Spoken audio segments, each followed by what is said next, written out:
굿모닝, 좋은 아침입니다. 오늘은 2월 24일 목요일입니다. 오늘도 말씀과 함께 하루를 시작하시는 여러분들 삶 가운데 넘치는 하나님의 은혜와 평강이 함께 하시길 기도하겠습니다. 오늘 우리에게 주시는 하나님의 말씀 우리 먼저 함께 보시고 또 말씀 나누도록 하겠습니다.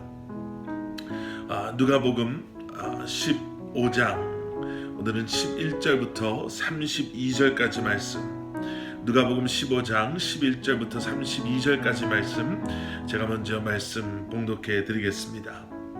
또 이르시되 어떤 사람에게 두 아들이 있는데 그 둘째가 아버지에게 말하되 아버지여 재산 중에서 내게 돌아올 분깃을 내게 주소서 하는지라.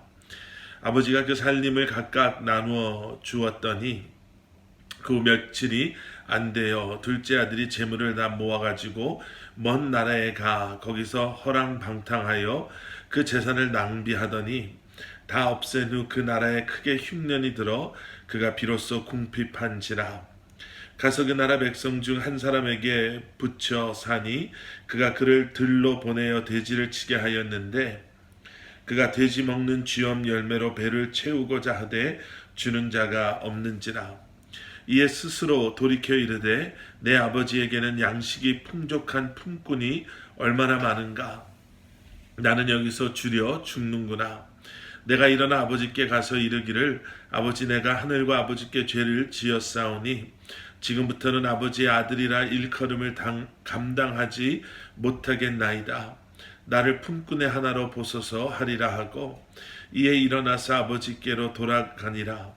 아직도 거리가 먼데 아버지가 그를 보고 측은히 여겨 달려가 목을 안고 입을 맞추니 아들이 이르되 아버지 내가 하늘과 아버지께 죄를 지었사오니 지금부터는 아버지의 아들이라 일컬음을 감당하지 못하겠나이다 하나.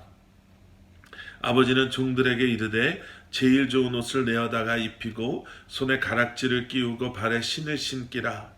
그리고 살찐 송아지를 끌어다가 잡으라. 우리가 먹고 즐기자.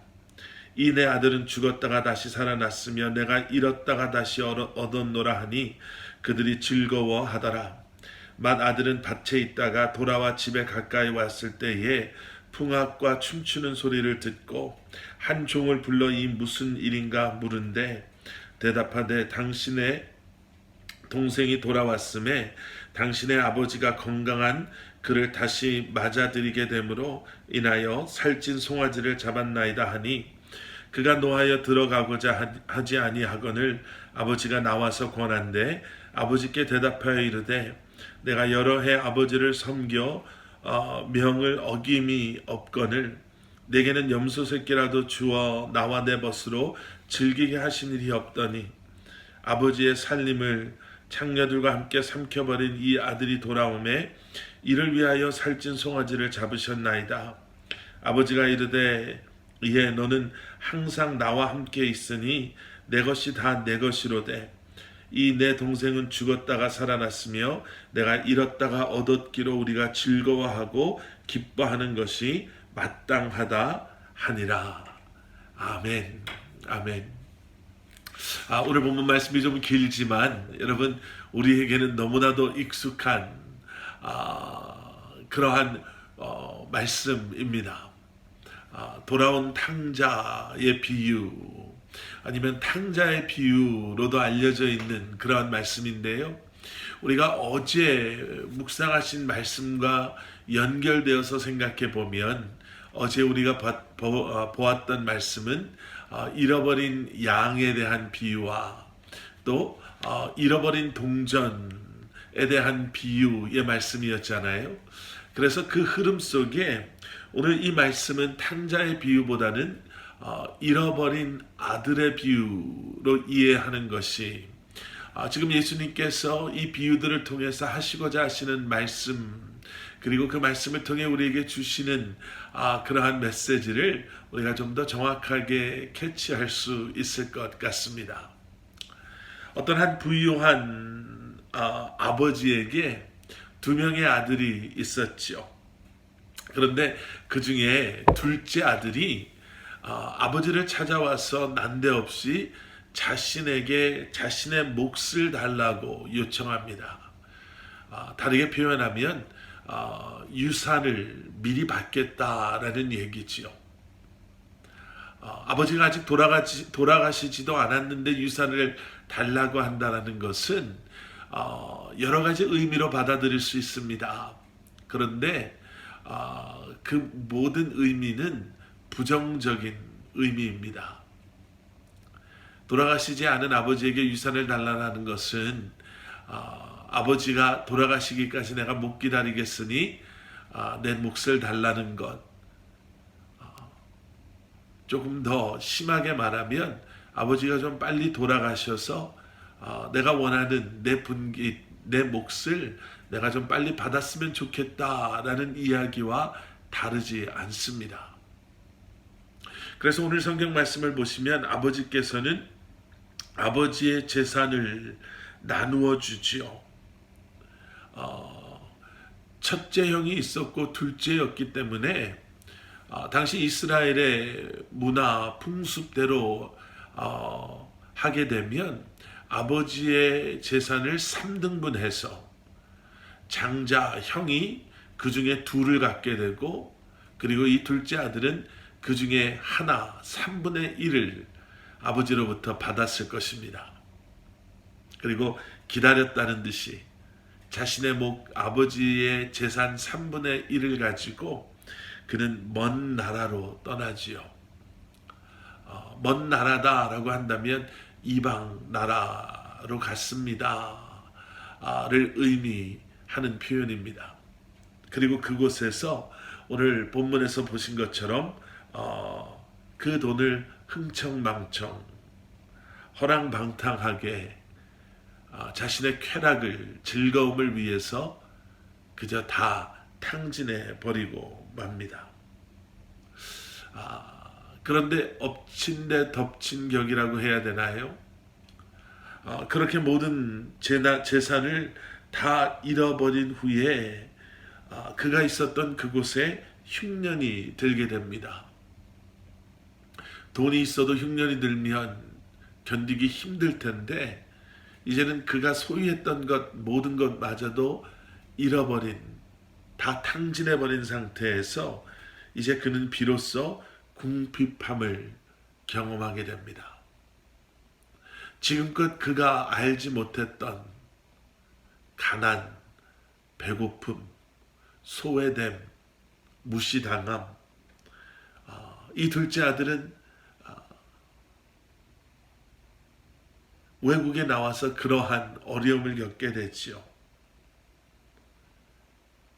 그리고 그가 그 중에 알았던 사람 중 한 사람에게 빌부터 살면서 그 사람이 기르는 돼지를 그가 지키게 되었습니다.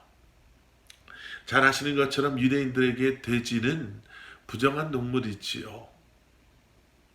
그래서 그 동물과 함께 한다, 먹지 않은 것은 물론이고 그 짐승과 함께 한다라는 것 자체가 부정한 것이었고 무시당하는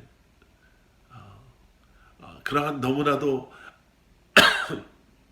비참한 그러한 자리에까지 이 아들은 내려가게 된 것이에요. 너무 배가 고파서 돼지가 먹는 쥐염 열매라도 먹고자 했지만 주는 사람이 없었다라는 것은 정말 최악의 상태까지 정말 바닥을 치는 인생이 되었습니다 라는 것을 설명하고 있는 것이죠. 그런데 그때 이 아들이 생각합니다. 우리 아버지 집에는 양식이 풍족해서 아버지 집에서 일하는 그러한 품꾼들, 일꾼들, 종들 누구 하나 배고파서 힘들어하지 않는데 내가 지금 여기서 뭐 하고 있는 것인가? 그리고 연습합니다. 아버지에게로 돌아가서 내가 아버지 볼 면목은 없지만 아버지께 이렇게 말씀드려야 되겠다. 아버지, 제가 하늘과 아버지께 죄를 지었습니다. 저는 이제 아버지의 아들이라 여김받을 자격도 없습니다. 그저 아버지의 품꾼 하나로 나를 좀 받아 주십시오. 내가 아버지에게로 돌아가야겠다 라고 결심합니다. 아마 이 둘째 아들의 인생에서 가장 지혜롭고 탁월한 판단과 결심이 바로 그것이었습니다.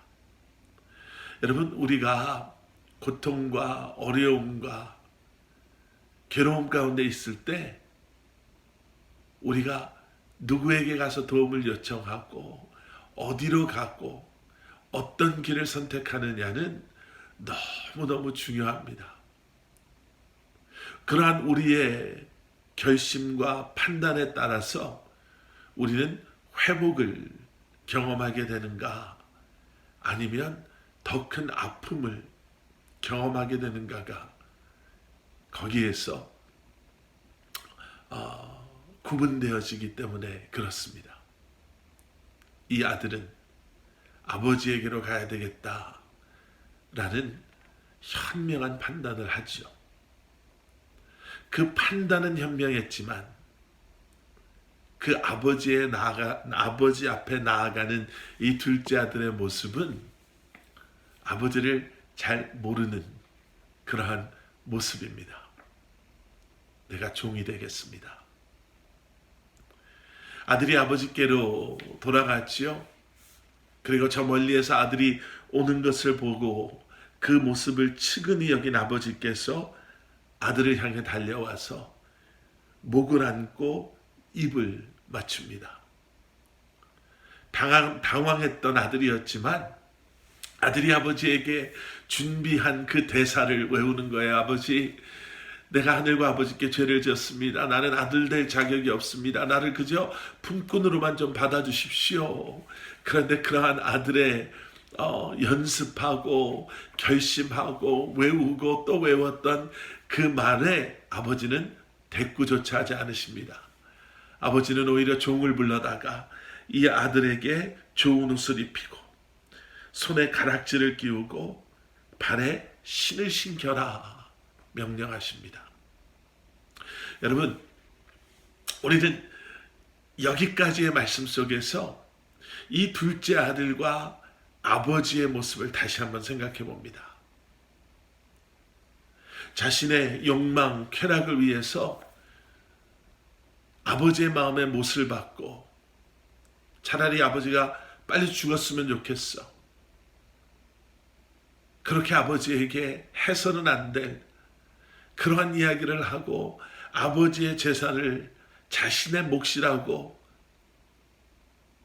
받아서 자기 마음대로 모든 것을 탕진해버린 아들. 비록 아버지께로 돌아가야 되겠다라는 그 순간 그가 내릴 수 있는 가장 현명한 판단은 했지만 아버지의 마음을 모르고 내가 종이 되겠습니다. 나는 아들 될 자격이 없습니다 라고 말했던 그 아들의 모습 속에서 우리는 우리의 자격, 때로는 죄책감에 내가 이렇게 어떻게 하나님의 아들, 하나님의 딸이라 할 수 있겠어. 내가 이렇게 쉽게 넘어지고 이렇게 쉽게 유혹에 넘어가고 내가 이렇게 쉽게 내 맘대로 살면서 내가 어떻게 교회 다니는 그리스도인이라고 할 수 있겠어. 내가 어떻게 목사라고 장로라고 권사라고 집사라고 내가 그리스도인이라고 할 수 있겠어 라고 생각하며 우리 스스로 우리를 정죄하는 우리의 모습을 보게 됩니다. 그런데 오늘 이 비유의 말씀 속에 등장하는 아버지의 모습을 통해서 우리가 보게 되는 하나님, 우리 아버지의 모습은 어떻습니까? 그러한 아들의 요구를 들어주시고 하지만 그 아들을 포기하지 아니하시고 이 아들이 돌아오는 날 그곳에서 아버지가 기다리고 계셨다라고 한다면 이 아버지는 아들이 떠난 후 하루도 거르지 않고 마을 어귀에서 이 아들이 돌아오기를 매일 기다렸다라는 걸 의미하는 거 아니겠어요? 이 아들이 이 돈을 다 쓸 때 얼마의 기간이 걸렸는지는 모르겠지만 그 오랜 시간이 흘러서 너무나도 비참하고 더럽고 냄새나는 모습으로 아버지에게 돌아왔을 때 주저하지 아니하고 이 아들의 목을 안고 아들에게 키스를 했다라는 것은 아버지의 이 아들을 향한 사랑은 한순간도 변하지 않았음을 우리에게 보여주고 있는 것이죠. 그리고 아들이 생각했던 것처럼 아들에 대한 자격, 그리고 이제는 내가 내 마음대로 살았기에 나는 아들 될 자격이 없다라고 스스로 인정했던 그 순간에도 아버지는 그를 아들로 맞아주시죠. 옷을 입히고 반지를 끼우고 신발을 신겼다라는 것은 그 아들로서의 정체성, 아들로서의 그러한 모든 것을 instantly 회복했음을 우리에게 보여주고 계시는 것입니다. 하나님의 사랑이 그렇죠. 여러분, 지금 어떠한 이유로 주님 앞에 나아가기가 어려우십니까? 내 스스로 이런 것 때문에 내가 양심이 있지, 어떻게 내가 주님 앞에 나아갈 수 있어 라는 생각에 오히려 나를 더 힘들게 하고, 오히려 그러한 나의 도덕적이라고 생각되어지는 그러한 나의 생각이 오히려 나를 주님으로부터 멀리 밀어내고 있지는 않습니까? 변하지 않는 하나님의 사랑, 우리를 포기하지 아니하시고 끝까지 기다리시는 우리 주님을 다시 한번 기억하시기를, 그리고 주님 앞에 나아가시기를, 그러한 저와 여러분들 되기를 소원합니다. 오늘 본문 말씀 마지막에는요, 큰형이 등장해요. 이런 모든 얘기를 듣고 큰형은 화가 납니다. 아니, 어떻게 나에게는 아버지에게 반항 한번 하지 않고 오늘도 하루 종일 밭에서 이렇게 열심히 일하고 온 나를 위해서는 염소 한 마리도 잡아주지 않던 아버지가 아버지의 모든 것, 아버지의 재물, 자기 거라고 가져가서 탕진하고 자기 마음대로 살다가 돌아온 저 둘째 아들을 위해서는 송아지를 잡아줄 수 있냐라는 거예요. 여러분, 여기서 우리는 두 가지를 기억하셔야 됩니다. 오늘 말씀을 시작하면서 이미 설명드렸어요. 그 당시 문화나 풍습을 보면 아버지의 유산은 두 형제가 있는 경우 3등분해서 맏아들이 2를, 둘째가 1을 가져가게 된다고. 지금 아버지가 말씀하시는 것처럼 이 모든 것이 다 내게 아니냐라는 것에서도 볼 수 있는 것처럼 동생의 몫을 가져갔기에 남아있는 모든 것은 이제 아버지의 것이면서 큰아들의 것인 거죠. 그는 이 모든 것이 자신의 것임을 알면서도 모르고 있었던 거예요. 오늘 큰아들이 아버지에게 했던 그 이야기처럼, 아버지, 나는 아버지를 섬기면서 명을 어긴 적이 없는데요. 여기서 섬기다, 명을 어기지 않았다라는 것은 종이 주인에게 사용하는 표현입니다. 어떤 표현이요?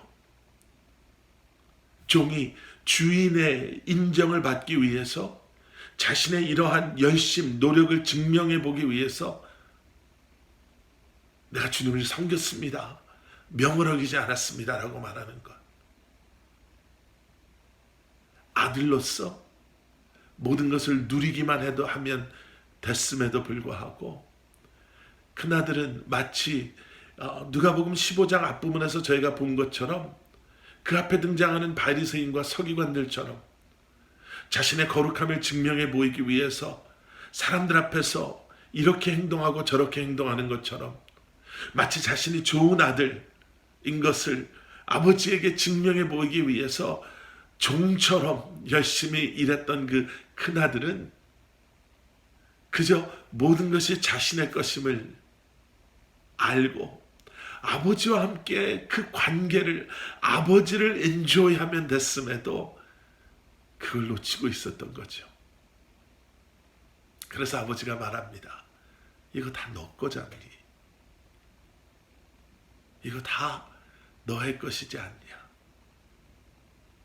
여러분, 신앙생활을 오래 하다 보면 우리 안에도 어쩌면 그러한 모습들이 생겨날 수 있습니다. 주님을 예배하는 것이 더 이상 즐겁고 주님을 인조이하는 것이 아니라, 그 임재하심을 인조이하는 것이 아니라, 내가 그리스도인임을 내가 어떻게 해서든지 증명해 보이고, 그것이 마치 내게 짊어져 있는 무거운 짐인 것처럼. 여러분, 혹시 우리는 그렇게 신앙생활하고 있지는 않습니까? 하나님의 자녀된 우리는 다른 어떠함을 통해서가 아니라 주님의 은혜로, 예수 그리스도의 십자가로 하나님의 자녀된 우리는 이제 우리의 노력, 열심, 수고가 아닌 주님의 사랑과 은혜, 임재하심 가운데 주님과 함께 거하며 동행하며 주님과 더 아름다운 그러한 관계를 인조이하고 또 세워나갈 수 있어야 할 것입니다. 오늘 하루 여러분, 그러한 삶을 살아가시기를 다시 한번 기도하겠습니다. 함께 기도하겠습니다. 사랑의 아버지 하나님, 주님의 사랑을 깊이 묵상하고